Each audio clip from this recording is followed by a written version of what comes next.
Hey, hey, hey, what's going on? Welcome to another episode of Hanging Out with Nolan Hong. And joining me this week on the podcast is an incredible author. I happened to meet him online. And when I found out about his book that he wrote and the stories that he has, I just knew I had to have him on the podcast. So he's been gracious enough to join me here. He is the author, and he was so nice enough to send me a copy of his amazing book, Hōkūle'a Ohana Wa'a. It's the family of the canoe. It's about the famous Hōkūle'a. And look at this thing. This is such a beautiful, massive book full of stories about the creation and the voyages and travels of the famed Hōkūle'a.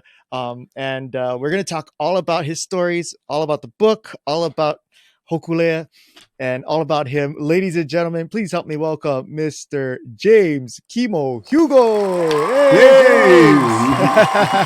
Thank you. Thank you very much.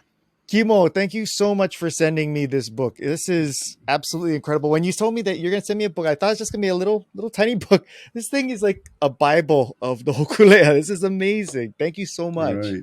No problem. So what inspired you to take this journey to create and write this book? Like, this had to have taken a lot of time and effort. What gave you this idea? Like, hey, I gotta do this.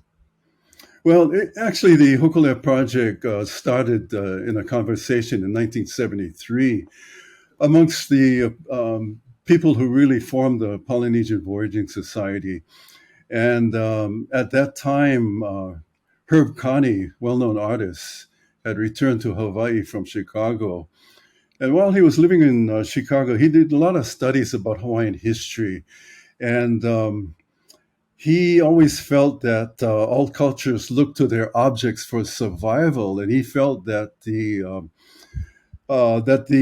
Hawaiian culture, after being westernized, seemed to have lost touch with items of their culture. And so Herb believed that what would revitalize the culture would be the canoe.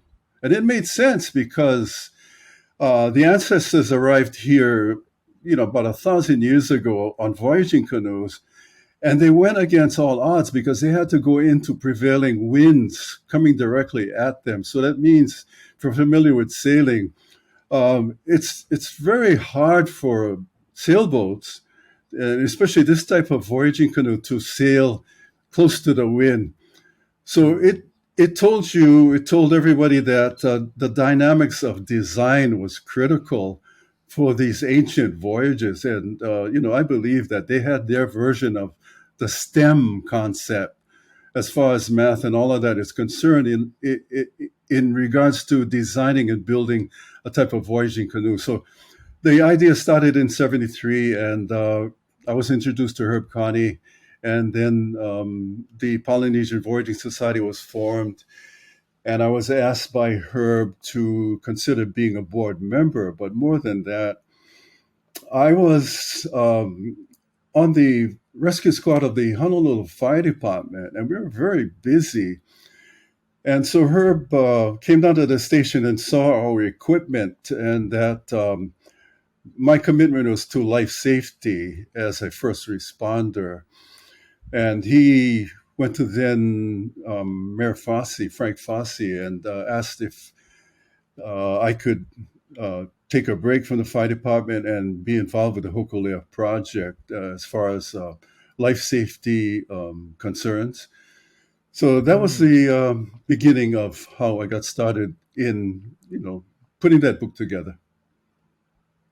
So prior to being asked to join, what was your, I guess, knowledge and understanding of the Hōkūle'a and its story and its history, and what did you have ties or connections prior to jumping on board this project?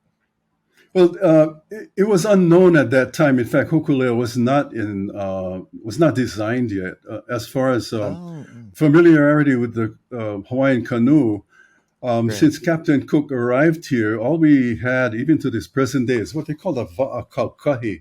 you might see it as it's the outrigger canoe. It has the ama on the left side. So there was no voyaging canoes existing at that time. So with Herb's research and his love for designing, he came up with what one would consider is a performance accurate replica of the ancient voyaging canoe.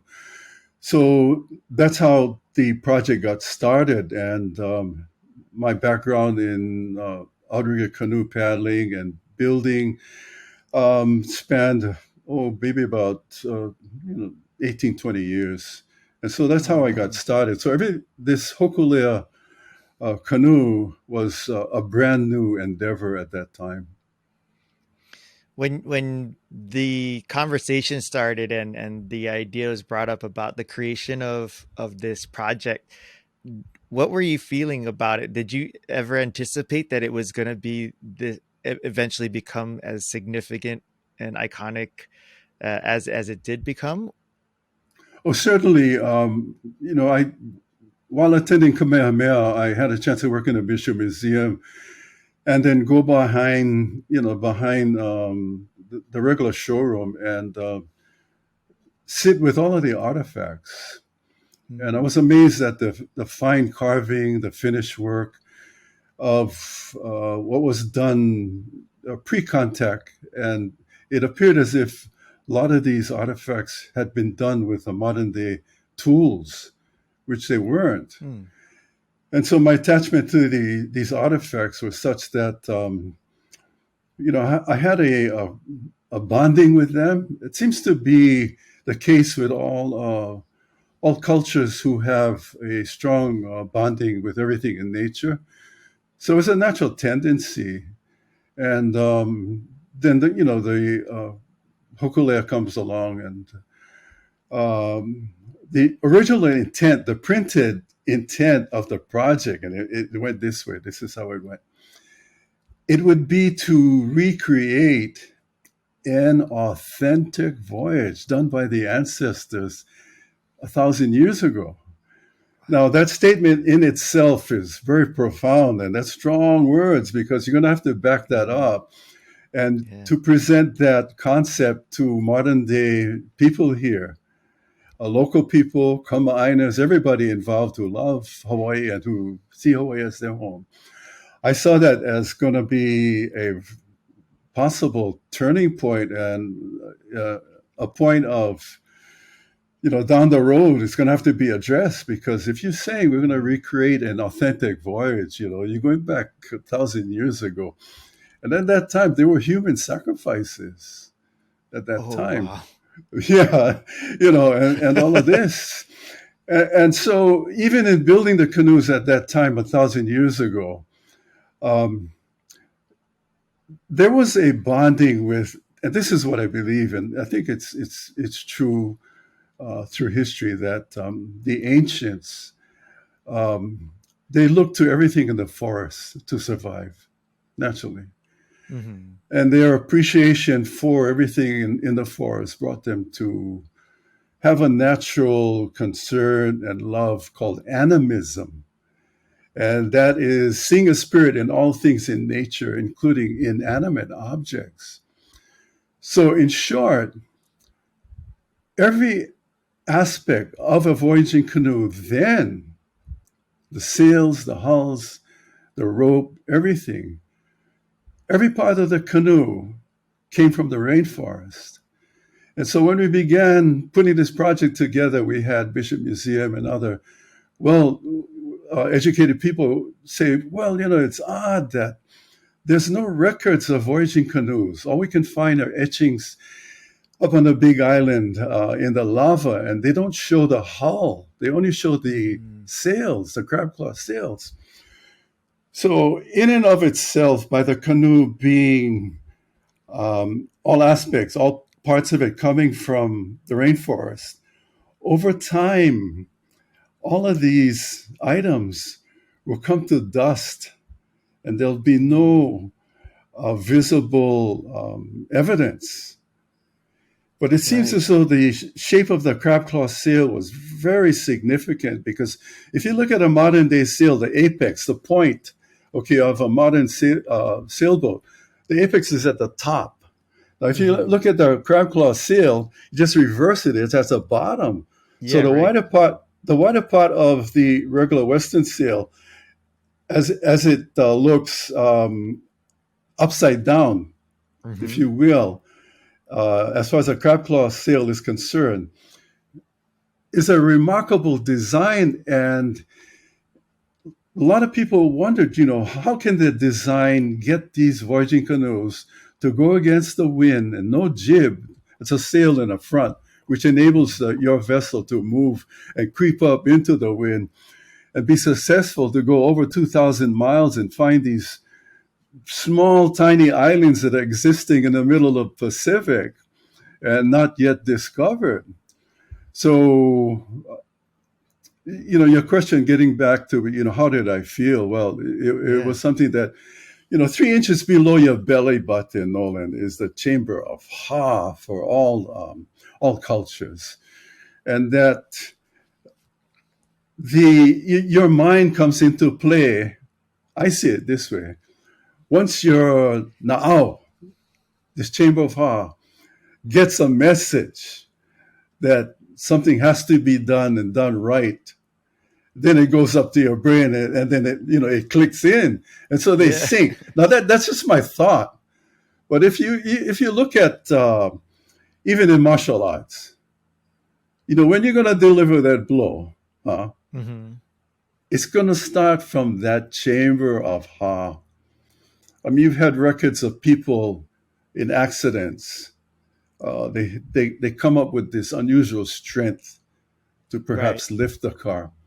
And I Hmm. experienced this on the rescue squad. I had a sensing one morning that the day won't go good, and we were Mm. removing some hazardous materials from a ship. And then we got another call to go to Air Heights and unfortunately remove a body from an accident. And I had this sensing that the day won't go right, which told me every second, every move that I'm going to take for the rest of my 24 hours has to be delicate, has to be cautious, not only for myself, but for the other four members of the rescue squad, who with me, we're all one family. And so it began to be as we were getting towards the air heights, things weren't going right. The operator of the truck was too excited. He was brand new. He wasn't used to this very powerful rescue apparatus. And once the road started getting narrow, he wasn't familiar with the roads. And my na'au was I could feel it, activating. It's telling me, okay, it's going to happen, within Mm. minutes. And already I took precautions. I took off my seatbelt and watched how we were traversing up this steep hill that we're going to come down. And once we reached the crown of the hill, we started coming down. The road started getting narrow and it was wet. And to the side of the road was grass. And below that side was a big drop. I mean, it, already I looked, I says, okay, if our front tire starts getting to the grass, wet grass, we're going. And Hmm. sure enough, as that thought entered my mind, the right tire went off the side of the road Oh. and he lost control. The steering, he couldn't bring it back to the left to bring us back on the road. And the truck went airborne. Five of us were supposed to, by all indications, after the inspections were done, four of us were supposed to not make it. The truck landed upside down. I The engine compartment was about this much away from my chest, and we're going back to this na'au where you get that strength. And so my officer went to the windshield, and he broke two legs, and he was incapable of helping. We had one rescue person pinned beneath surfboards and equipment, and my other rescue person, Lloyd Yamasaki, and I knew that we had to get our rescue person out of there, but the orientation of the truck being upside down, we didn't know where where the equipment was, and Yeah. we have this hydraulic kit that weighs a couple hundred pounds and has to be carried by two people. But this adrenaline set in because our rescue partner was being pinned between a 55-gallon drum that happened to be in the valley, and the truck landed right on top of it, and Man. surfboards on top of it. So Larry was pinned between the 55-gallon drum. So Lloyd and I knew that we have to look to something. We don't have any help.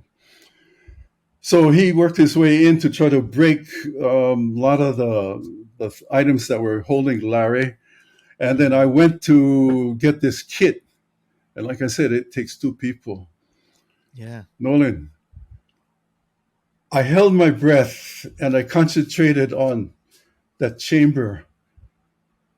I grabbed that kit and I lifted it up. I put it on my face and I ran with it. Oh my gosh. Dropped it down, took out all the hydraulic equipment. Lloyd already made a puka so we can go inside and make a ram, and collapse the side of the rescue truck so the debris holding Larry can fall down. Then we can get Larry out. And all while we're doing this, the truck is at an angle like this, upside down. The gasoline is coming out of the fuel Ooh. tank and it's flowing down the framework of the rescue truck. But the frame is very thick, so the amount of leakage wasn't flowing like a river. It was saturating the frame, going underneath, but it was slowly migrating down towards where we would be sitting, and then eventually it would come to the hot exhaust pipe. Okay, Oh already man. oil from the engine was coming out and was covering the exhaust, so we were in smoke already.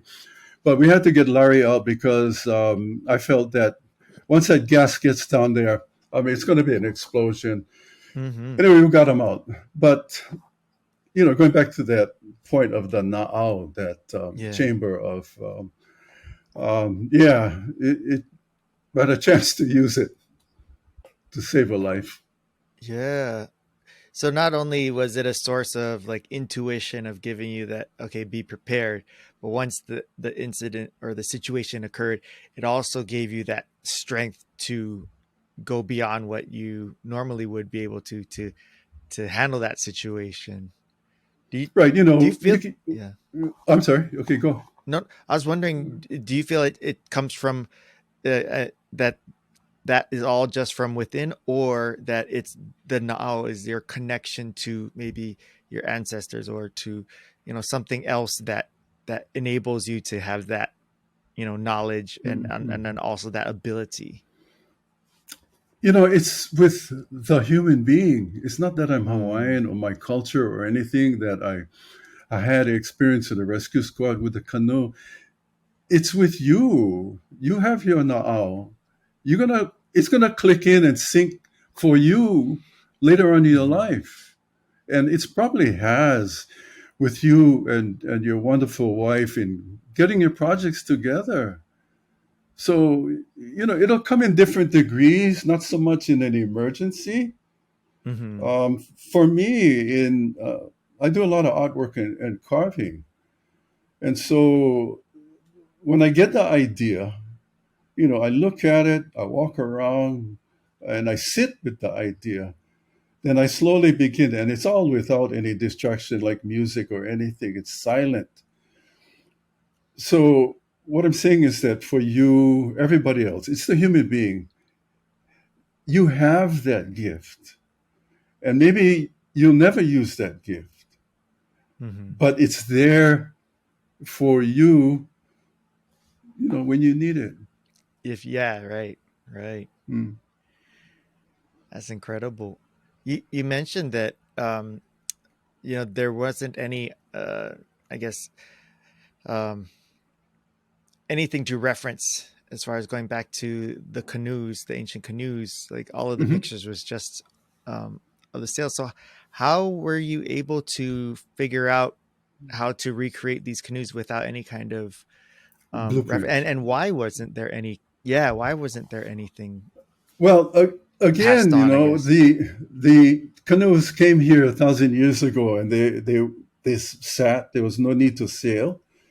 So over a period of time, from exposure to the sun and what have you, and I put this to the test with core wood.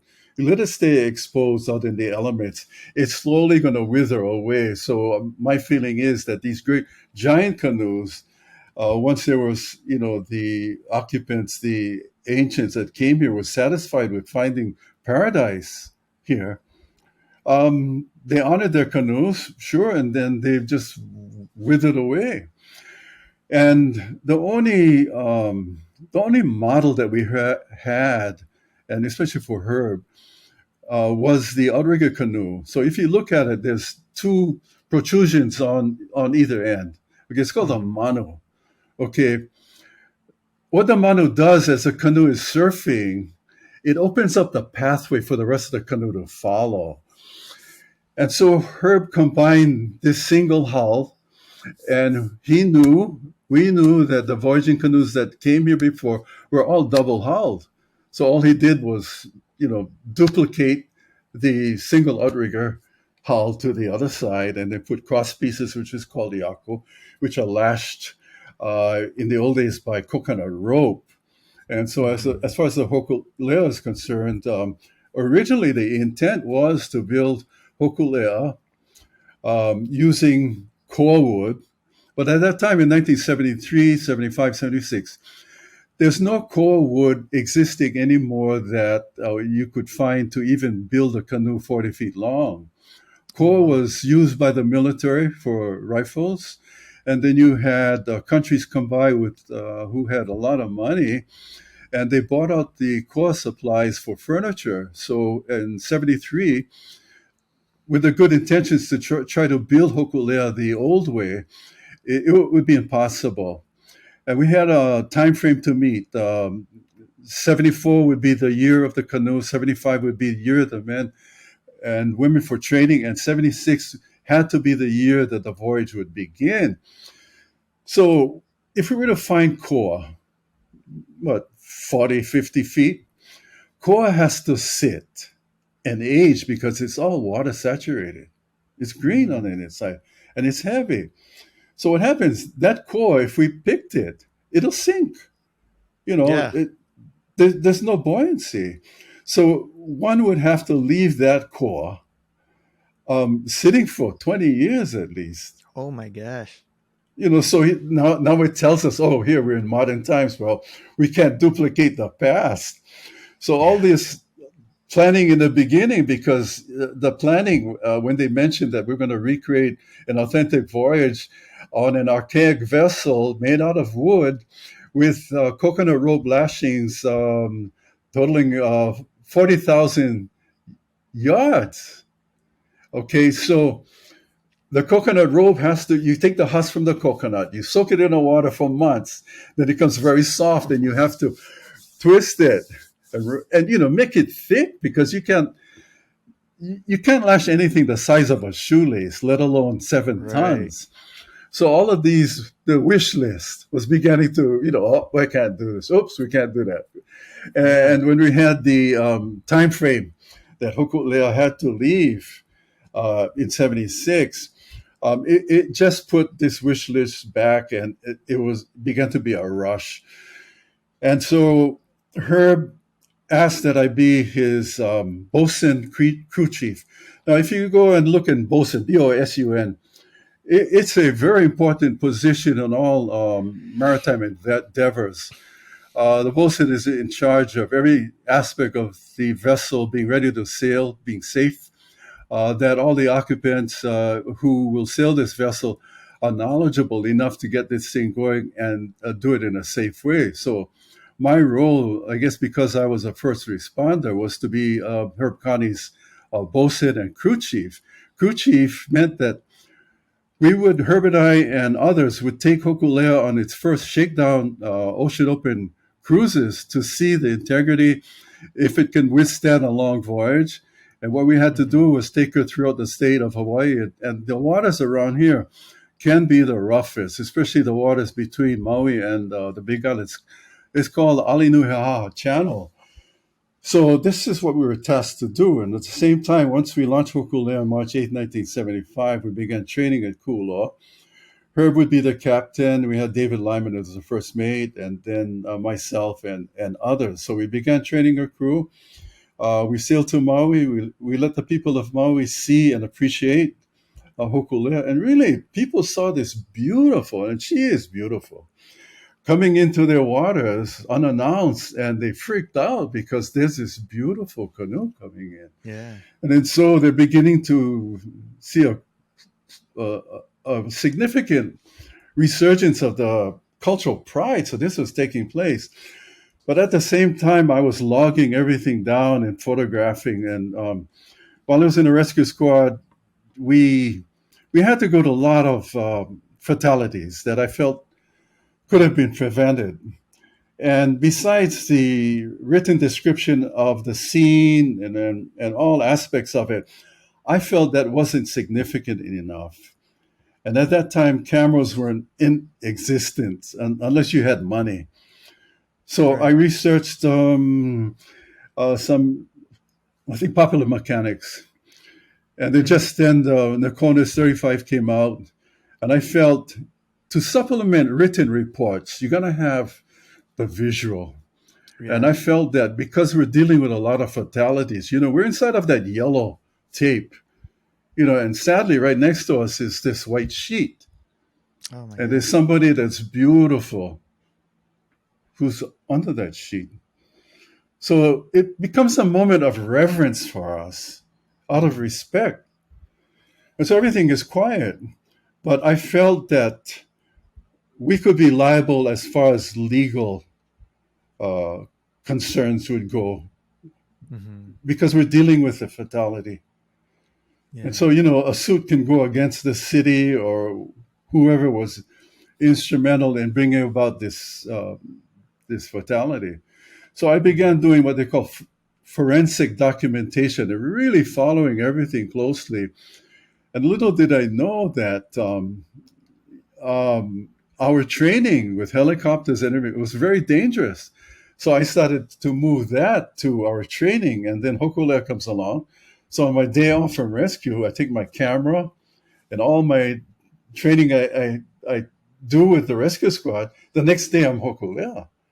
So, Mm. I don't drop everything on a side and then just say, oh, we're going to sail this boat, da, da, da. Yeah. Yeah. No, because, I mean, she can be a lethal weapon. I mean, there's no engine, everything is crude, there's no steering wheel.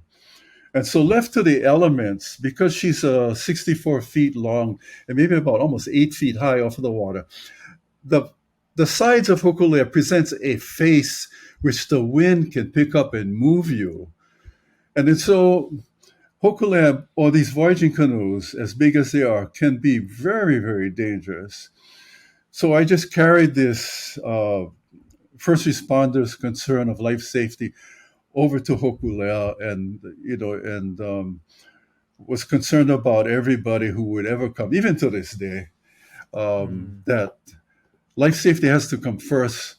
Not so much even with Hōkūle'a, but even on, say, like you and your daily driving, or even Mm-hmm. walking, or even where you live. I mean, we had incidents where people smoke in bed and the house burns down. They leave a pot on a stove, they forget about it, the house burns down. All of these different things that we had to attend to of uncalled for negligence. Mm-hmm. So in my mind, life safety and being a first responder has been with me for my past five occupations in my lifetime, and I still carry it through right now to this day by giving lectures. What? Where did this desire to dedicate your life to that type of work come from? Did you grow up wanting to always, be a part of, grow up to be a fireman, or deeper, wanting to help, save lives and stuff like that? Where did this come from? Well, I was going around the island one day, I had attended college. It was called Church College. Right now it's BYU. And then I was Okay. driving down to the North Shore, and in front of us was this red rescue truck, and I was watching these guys. They're taking off their uniforms and they're putting on their shorts, and then I could see one of them with his fins tied and he's out on his back, and so I knew that they're going to go down to Waimea Bay, where Mm-hmm. Eddie Aikau and his family was, and then so I followed them down, and the surf. Nolan, the surf was big. You talk about Yeah. big waves, and I went, oh, wow. And so behind this rescue truck was this little teeny weeny rescue boat that they were going to launch at Haleiwa, but the surf was too big for this boat, and the engine, I think, was only 40 horsepower. It would take them hours to get to Waimea Bay. Yeah. So I watched these guys, and I says, you got to be kidding. They run down the beach to at Waimea Bay, and the shore break. The shore break is at least 6 to 8 feet high. Now you got to go to the Oof. shore break to swim out with the consecutive waves breaking coming in. Okay, Yeah. and there's this surfer who lost his board, and he's drifting now towards the point. Oh my gosh. So these three rescue men start going out, and they're getting pounded. They're getting pounded. One of us is on this rescue surfboard, which was really too big, too thick, and just cumbersome. So it was taking time, and I was looking at this, and I says, "Wow." Then I watched these guys, and I looked at their bodies, and they were trim. I mean, they were good, not muscular, but they Mm. fit the profile for water rescue and mountain rescue. Yeah. And so that's how I got interested. I got in the fire department. In order to get on a rescue squad, it's hard. It's tough. I mean, it's like the police department, the solo bikes. I mean, Mm-hmm. that's a unique group of policemen. Likewise for the fire department, rescue squad. You cut Oahu in half at Nuanu Avenue, Rescue 1, which was down by Holiday Mart, Mm-hmm. um, down near Ala Moana Center. Rescue 1 takes care of Oahu from Nuanu on, and we take care of Oahu from Nuanu all the way to the North Shore. So it's a big area, and so we had to deal with people lost in the mountains, looking for bodies, accidents, suicides, murder suicides, you name it, gruesome. And it's so it wasn't pleasant because even to this day, if I drive past a particular place where we had a fatality, Mm-hmm. say like up by school and Bert and Dillingham, Mm-hmm. Dillingham and one of the streets, Kalihi. And this is what 40, 50 years ago, and I'm driving, and all of a sudden I see the telephone post, and I Oh went, wow. "Oh God!" That's where the car ran right into it. That's where I was standing. So I Yeah. relive all of this, and it happens for a lot of people, um, after the fact, yeah.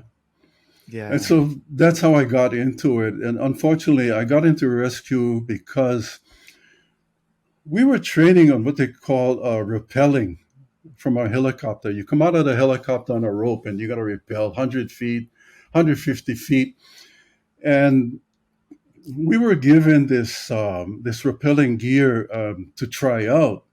Usually, all the equipment that we use have been pre-tested, but um, I think the city was given a cut in the cost of this equipment, and I think the agreement was, well, let's put our guys to the test. Well, I now I was sensing that there's too much involved. You're taking two people to get this rappelling gear situated under the helicopter. Then you have to load the guy on, make sure his equipment is ready, and then so I'm taking one rescue person away from our core group that can be used for other parts of the emergency.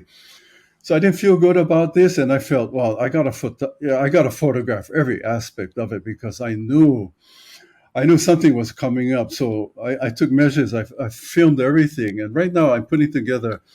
I'm doing shorts using Keynote to do Mm. short slideshows. And I'm doing one on the rescue operations and the filming I did. And so I followed every sequence of this particular rappelling equipment. And we all had to go through it. And it was my third time to do this rappelling, and I still had in my mind, you have to take care of step A, B, and C in that order. A, B, and C. You cannot go B, Yeah. C, and then back to A. Right. So it was in the late afternoon. The weather was coming up, so you have to climb out of the helicopter, hold on to the skids, grab onto something directly under the helicopter, hold yourself by one hand, and then put your safety lines on, and then hit the bottom of the helicopter, letting the pilot know, because he can't see you, which is a bad Right. thing. Right. Okay, so you hit the bottom of the bottom of the helicopter. That tells him that you're gonna go within the next minute, because he's gonna feel a jerk. Right. Well, just before I started to hit the helicopter, I looked at the choice that I had. I saw A, B, C, but it wasn't looking good to me, and my now was kicking in, and it was telling me, even if I follow A, B, C, this may be the failing point right here. Mm. So I had it in my mind already. Okay, should I go B, C, and A, or do the A, B, C? And I told myself, okay, if I do the A, B, C, it's all over. I'm going off, free fall. Mm-hmm. Okay.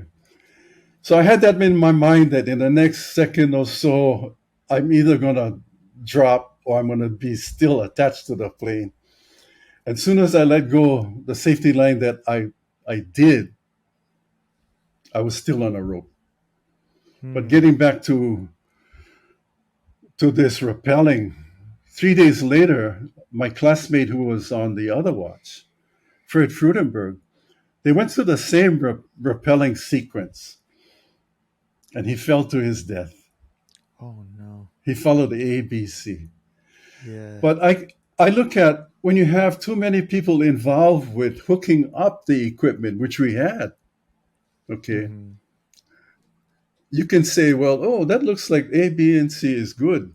But when you have this entanglement of ropes and D rings, the perspective can look like it's accurate. Mm-hmm. So that's what happened. I got promoted because my classmate from Kamehameha went through this sequence and he fell to his death.